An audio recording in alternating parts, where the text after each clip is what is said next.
Opinion, analyse sociopolitique et économique. Une émission de New Vice Africa Media, chaque dimanche, au micro de Gabin Conrad. Mesdames et messieurs, nous allons encore au Mali, au Burkina, Niger. Nous sommes dans la région de l'AES, Alliance des États du Sahel. C'est une région qui intéresse beaucoup d'Africains ces dernières années, pour la simple raison que c'est là où l'espoir est en train d'être créé pour la lutte contre la pauvreté, la misère, le chômage et aussi contre l'immigration clandestine.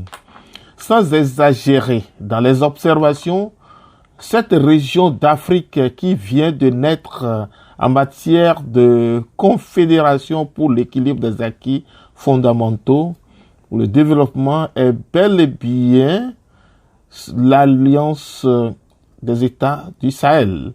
Ceux qui parlent des officiers, ceux qui dénoncent ces officiers qui font le sabotage, ceux qui critiquent, je veux simplement dire, ces officiers d'avoir plutôt leur place dans les casernes se trompent des réalités existentielles.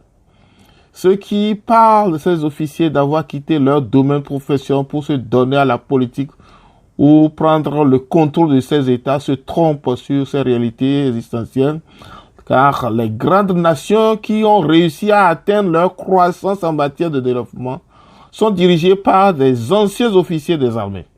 Il est évident que dans l'armée, ces personnalités acquièrent des aptitudes nécessaires pour diriger avec bravoure leur pays, contrairement à ce que pensent les civils qui se basent tout simplement à des réformes qu'ils essaient souvent de créer, de définir et pour conforter dans leur position, dans leur suprématie, où ils tiennent ces États sous leur contrôle avec des réseaux étrangers.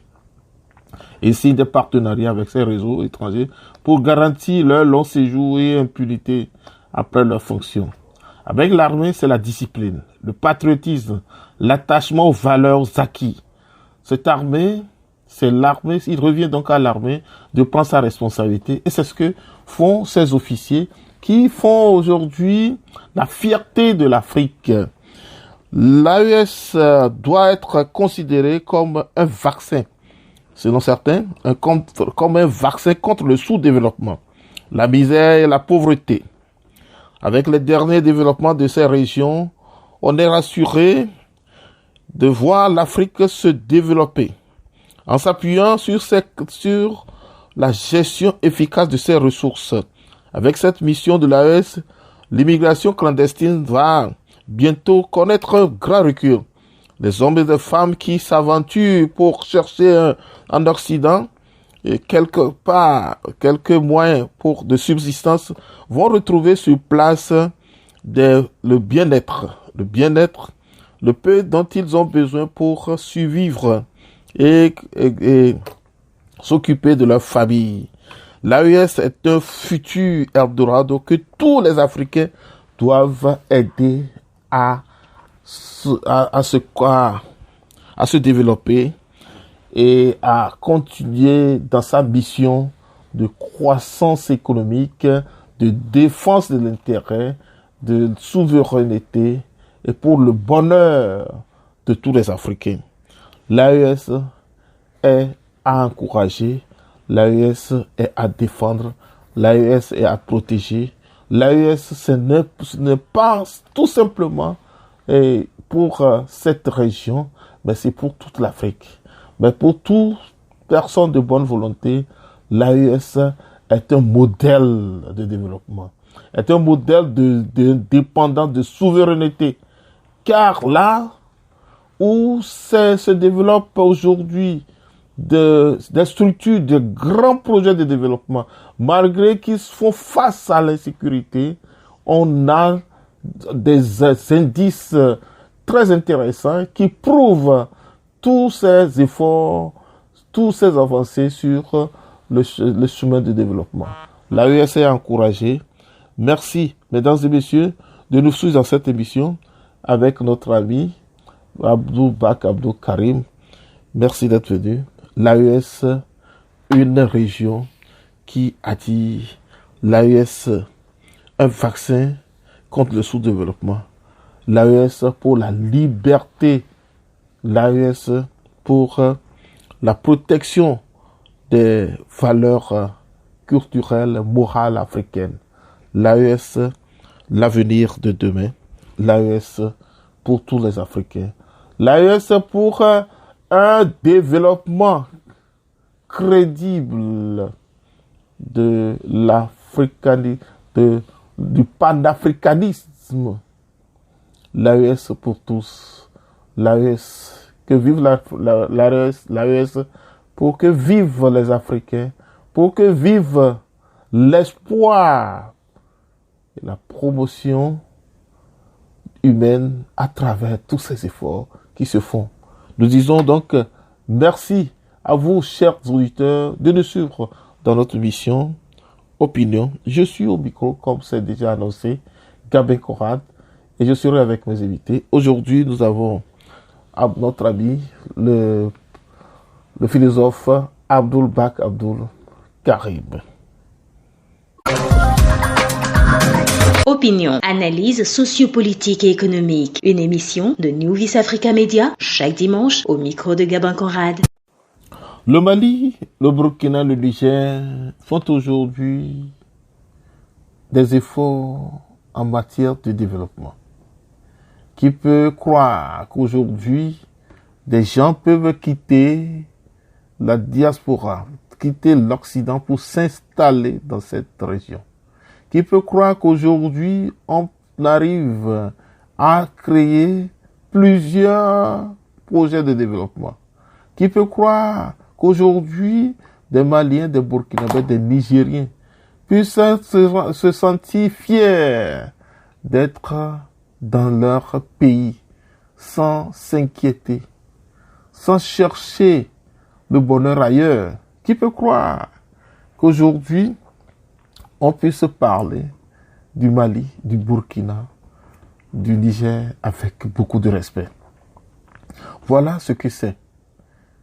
Ces officiers qui ont osé braver la peur, braver tous les risques, toutes ces menaces qu'ils reçoivent jour et nuit pour se dire qu'il est temps de s'occuper, il est temps de s'engager, il est temps de mettre la fin à des pagailles, il est temps de s'unir, il est temps de prendre conscience il est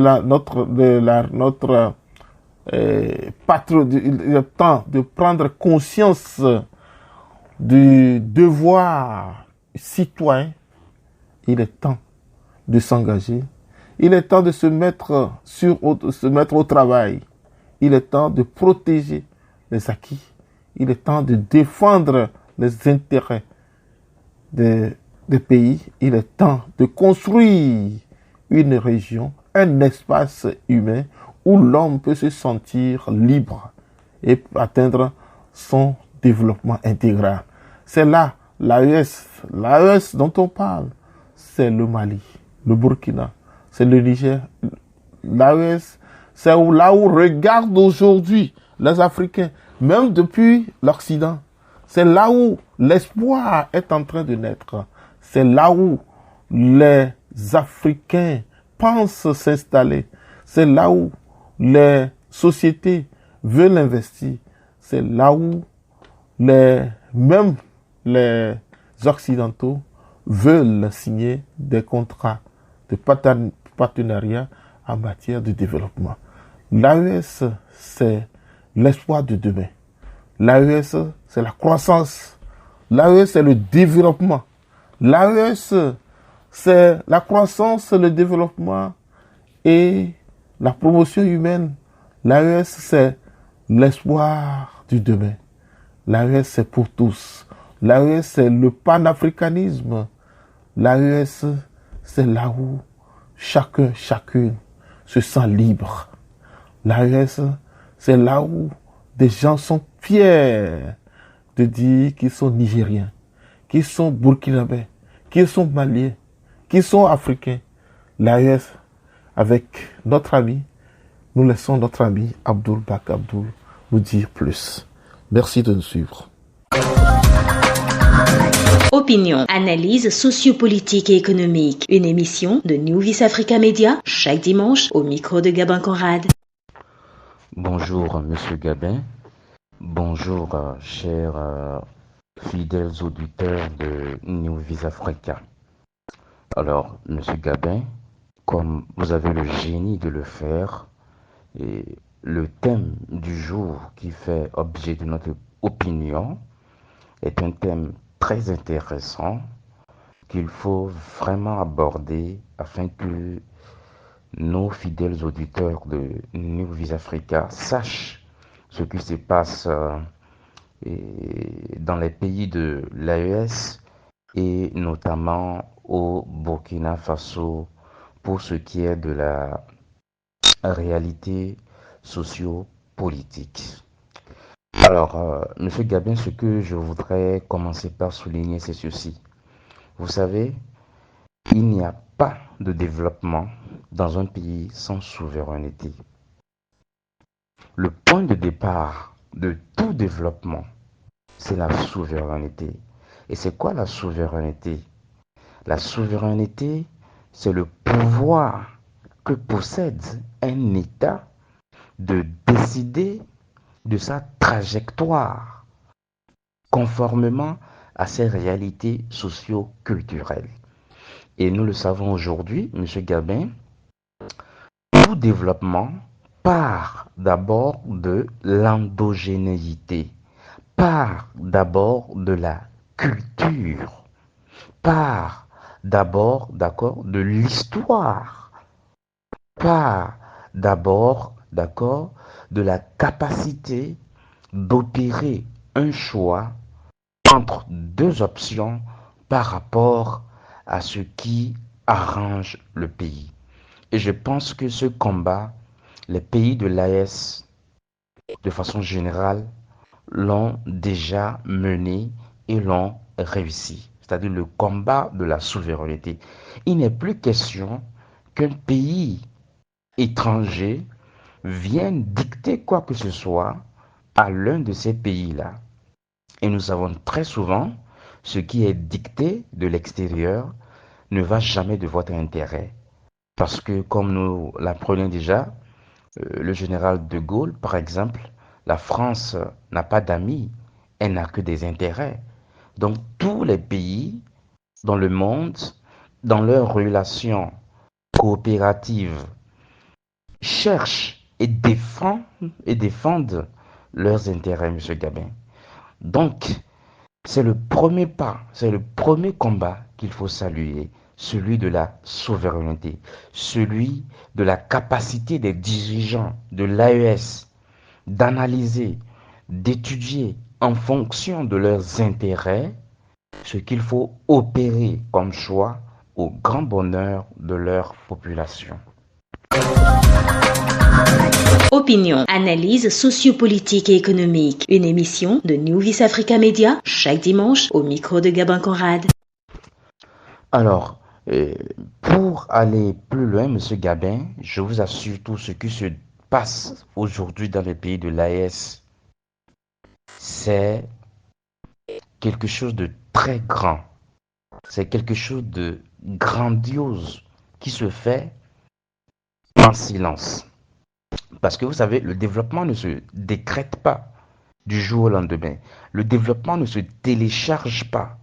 Le développement, c'est quelque chose qui a besoin du temps et qui a des indices de profondeur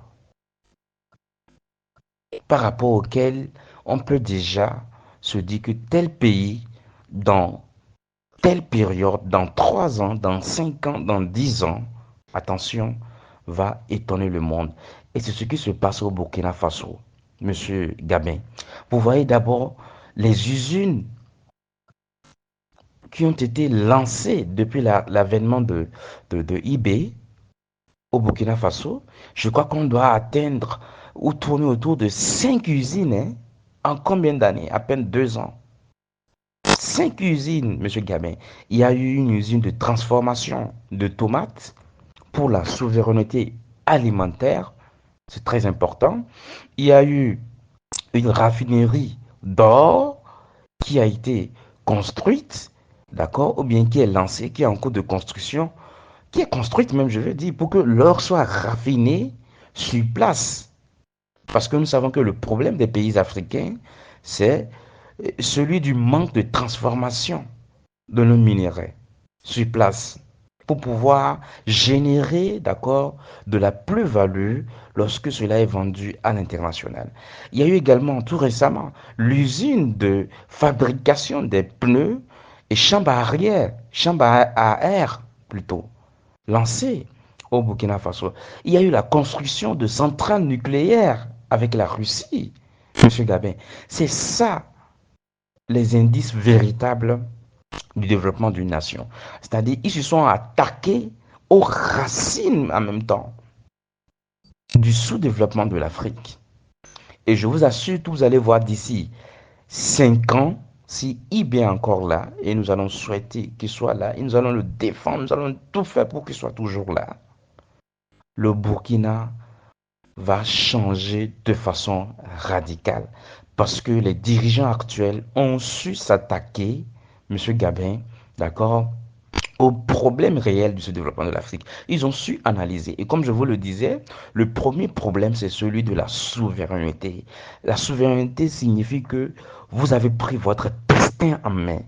Vous étudiez, vous analysez en fonction de vos intérêts pour pouvoir opérer vos choix. Et ça, c'est très important. C'est quelque chose qui a été arraché aux pays africains par les pays occidentaux et notamment la France depuis les indépendances. Mais ces 3 pays de l'AES ont réussi aujourd'hui, d'accord, à arracher leur souveraineté, d'accord, à ces pays occidentaux et notamment à la France. Et ça, c'est très important. Je ne suis pas étonné que certains commencent par quitter, d'accord, l'Occident pour venir s'installer en Afrique et notamment dans les pays de l'AES parce qu'ils sont en train de comprendre les enjeux. Et c'est ça la capacité de se projeter dans l'avenir, de comprendre les enjeux, de savoir que ce qui se fait dans tel ou tel pays, attention, d'ici 5 ans, d'ici 10 ans, ce sera quelque chose de très étonnant, quelque chose de très grandiose.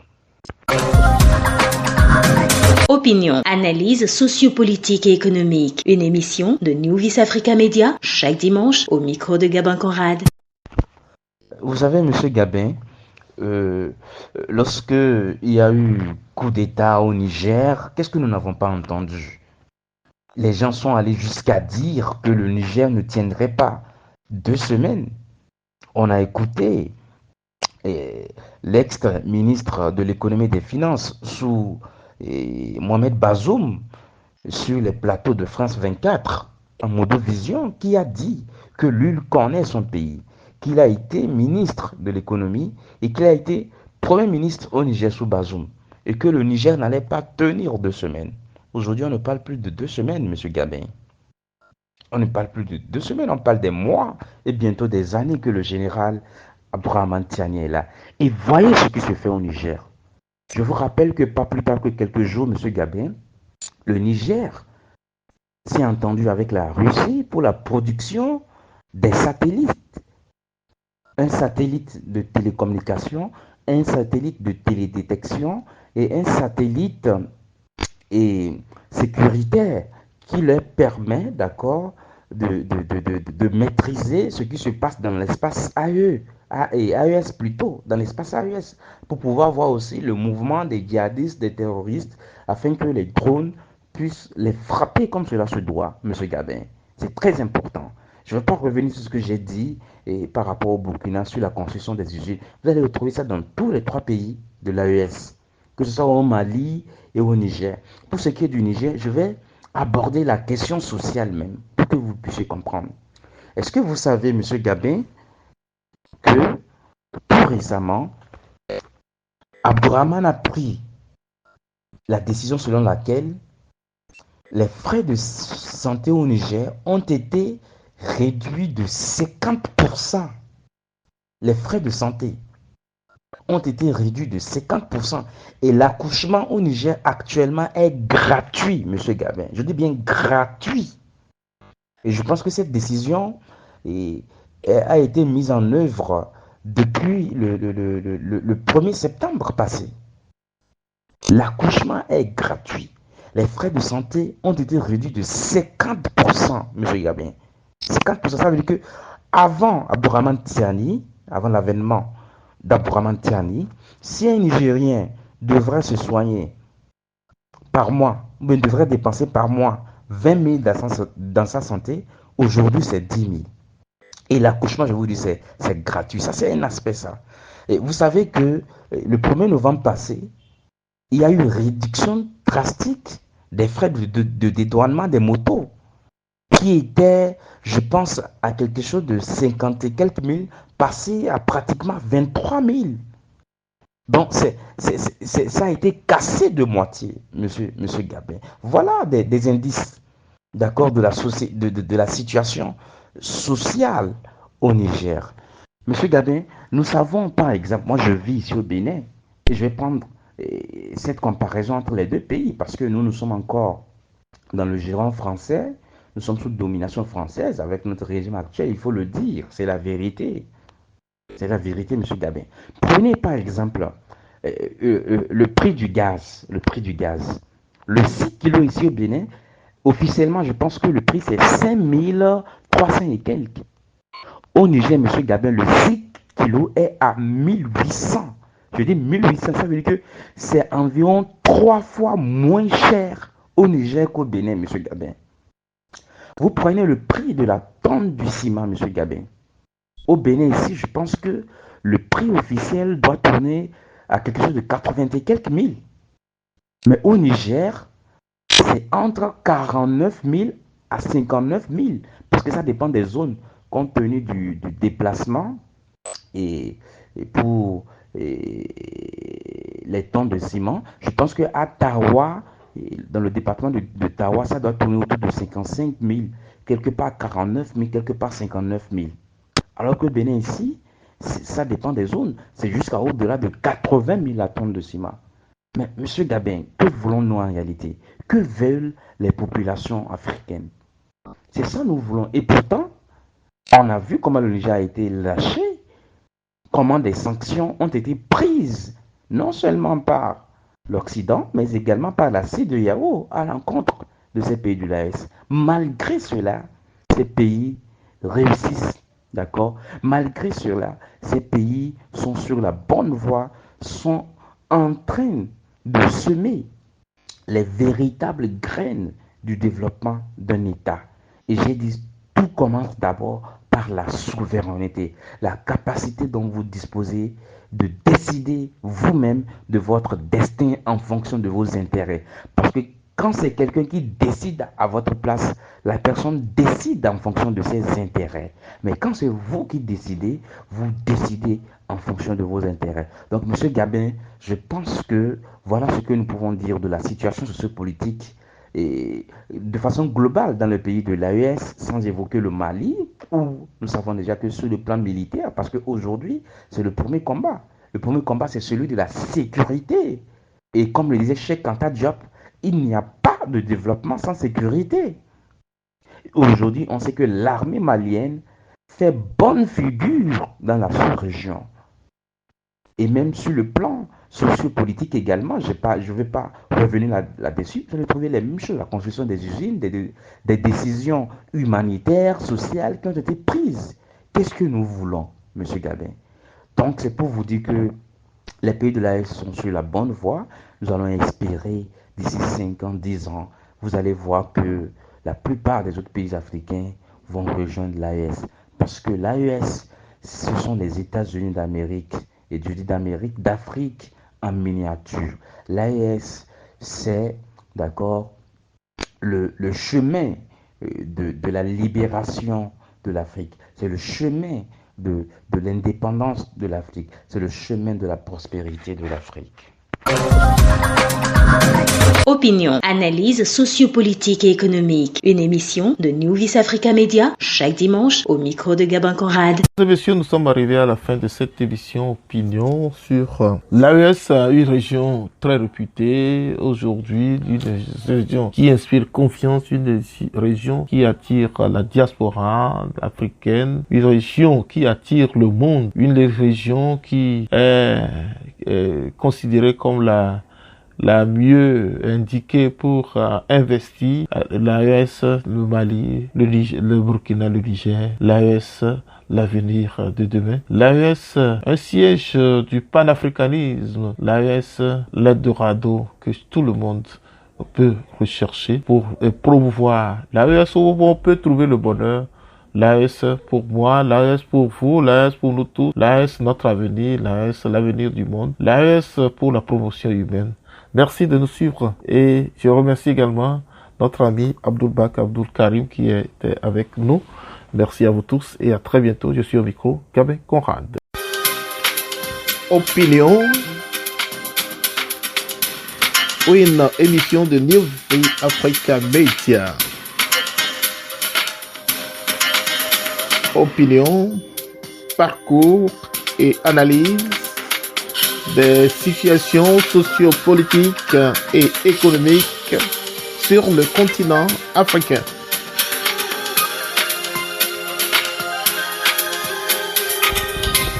Mesdames